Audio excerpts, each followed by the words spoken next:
Good afternoon, everybody, and welcome to a special edition of Gigantic Friday. As you know, we're not doing like a full game or anything like that, which is why we don't have all the lights on and stuff. But I just wanted to come on here and give you guys some quick updates. Of course, the Muskies started out their season yesterday, and we're going to recap the first two games of that and give sort of a preview to our weekend here. Sorry we're on a little late. As you know, we had an RVN News special report, so that's what delayed us a little bit. But yeah, we're on. We're on. Finally. Anyway,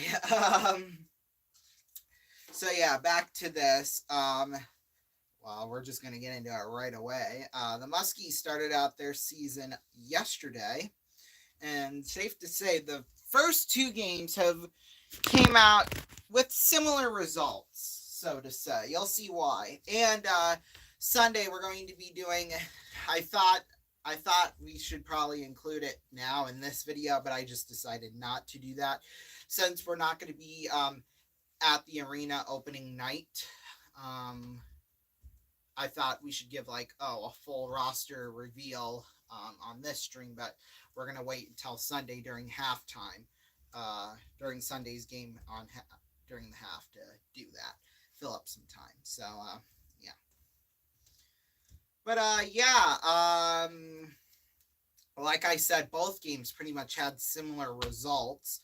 I mean, Sioux City got the first two goals of the game in the first and the second. It was 2-0 at the end of the second.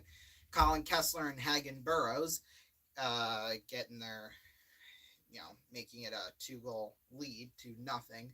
Then Chicago came back with two more in the third, so it was tied up 2-2 going into overtime, and Chicago won it. Almost, people. Almost. There we go. We got my gavel, so we're good. All right. And then, so that was yesterday. Now we head into today. And, well, to say the least, today was almost similar, if not an exact repeat of yesterday's game. Except for Green Bay, they got the opening goal. So it was 1-0 at the end of the first. And then Sioux City scored only 2.5 minutes into the second. So it was tied up at one. Sam Court was the one who got the goal. And then Green Bay took the lead 2-1. I'm not mentioning any names from the opposing teams because they really don't matter. If I'm being honest with you, I'm sorry. They really don't matter to me. I'm just playing fair here. Okay? No, yeah. But then Sioux City scored two more to end the second from Brian Nicholas and Ethan Gardula. So it was 3-2 at the end of the second. But then Green Bay tied it up with with 69 seconds left. 69 seconds. So yeah. Then they lost in overtime. Sioux City did. So yeah. Like I said, similar results from yesterday and on to today. Similar results, but at least in this game, Sioux City actually outplayed Green Bay, but yet still lost anyway. Which that happens. That happens sometimes, but yeah. You got my gal. So yeah, we're gonna we'll kind of head now into Saturday. So tomorrow, as you know, and I've been hinting at this for a while now, we have a band competition up in Minnesota tomorrow. Now that means we have to be at our field in order to leave at 4:30 a.m. in the morning, which is not going to be fun. Trust me about that. But yeah, it was just announced today that we may or may not be doing the show indoors.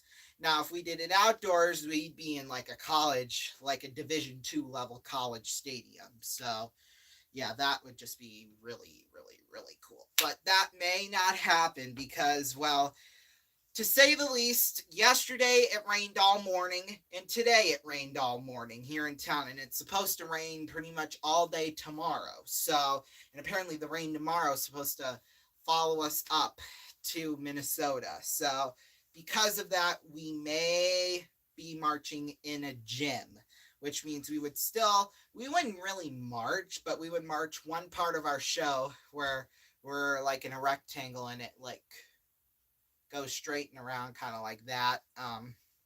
Basically rotation.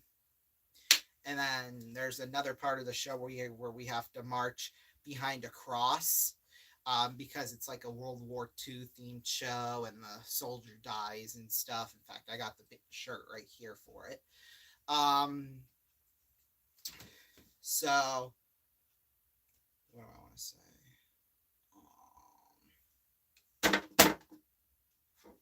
Yeah, there's a point of the show where we have all these crosses out like it's a cemetery. So what we're going to have to do instead is line them up, because we're directly behind someone in the rectangle drill. We're going to rotate and then we're going to stay in those spots until the show is over. So that means going and picking up the cross and coming back, and we do a thing with the flag where we put it in the cross and then we do a final salute like that. So yeah, that's going on tomorrow. Now, if it does take place in the gym tomorrow, we will actually get to leave about 2.5 hours earlier than we think we are. But I think for now, if we're marching out on the field, we're still coming back at 1:30 a.m. But if we're able to, after the awards are announced at 8 p.m. tomorrow night, then we'll be heading straight back home, which means we won't be home till about 11:30. Which is even better. I mean, because, reasons, obviously. So, yeah. I'm kind of honestly hoping that does happen, but I also want to march on the field too, because, that's what we prepared. That's what we prepared for judges. And if we can't do that for the judges, then, well, I mean, come on now. We practice and practice and practice and practice over an hour each morning, and now it's going in the dumps, basically. No. This is our first competition, and we have 4 competitions total, so we still got 3 competitions left. Plus, we still have 2 more football games, too. One next Friday, and then the Friday after that. And the Friday after that is the homecoming game, which is also the home opener / season opener. Actually, it's basically just the home opener for the Muskies. So that's why I will not be there Friday night because of homecoming football. And I probably would be there regardless, even if whether it was homecoming or not. I mean, we're not raising any banners like we did last year. So, yeah, that's why I'm not going to that game. But we will have a recap after I get home from that. So yeah, it's going to be a busy next few weeks of my life, because I have 3 tests Monday, Tuesday, and Wednesday next week. A test each day, and I mean literally, because I have a science test Monday, a math test Tuesday, and an English test Wednesday, and we could have a Spanish test next Friday, or somewhere later in the week next Friday or Thursday, whenever. Then we have a history test the Monday afterwards. So it's just I test galore. 5 tests over the next week and a half. That's going to be rough. I'll tell you that now. So I'm going to be studying pretty much all the way up and then all the way back too. No sleeping, unfortunately, which means I'm going to go to bed tonight at about 8 o'clock, and I'll wake up at 3:55 a.m. and then we'll be there right at 4:30. So, and we leave at 5 to go up. So yeah.